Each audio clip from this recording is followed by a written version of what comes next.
আসসালামু আলাইকুম। আজকে দেখাবো হেলদি কর্ন স্যুপ কীভাবে রান্না করবেন। তো ভিডিওটি সম্পূর্ণ দেখুন। আমি একটা কড়াই দিয়ে এর মধ্যে 3.5 ml পানি মানে 2 কাপ পরিমাণ পানি এখানে শুধু দিয়ে দিলেই হবে, নর্মাল পানি। এরপর আমি কর্ন স্যুপটা নিয়ে নিলাম।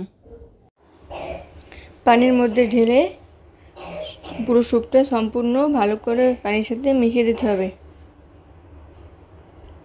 এই দেখেন, এখন আমি ভালো করে সম্পূর্ণ স্যুপটা মিশিয়ে দিব। মিশিয়ে নেওয়া হয়ে গেলে 5 থেকে 6 মিনিট জাল করে নিতে হবে। এখন একটা ডিম ভালো করে ফাটিয়ে নেব। ডিমটা ভালো করে ফাটিয়ে নেওয়ার পরে যখন স্যুপটা ব্লক হয়ে আসবে তখন এর মধ্যে দিয়ে দিব। এই যে দেখেন, স্যুপটা কিন্তু ব্লক হয়ে আসছে। এর মধ্যে পুরো ডিমটা দিয়ে দিব।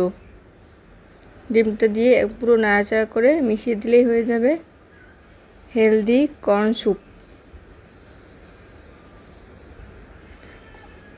স্যুপের মধ্যে আসলে সব কিছু দেওয়াই থাকে, তাই বেশি কিছু অ্যাড করা লাগে না, শুধু এখানে একটা ডিম অ্যাড করলেই হয়।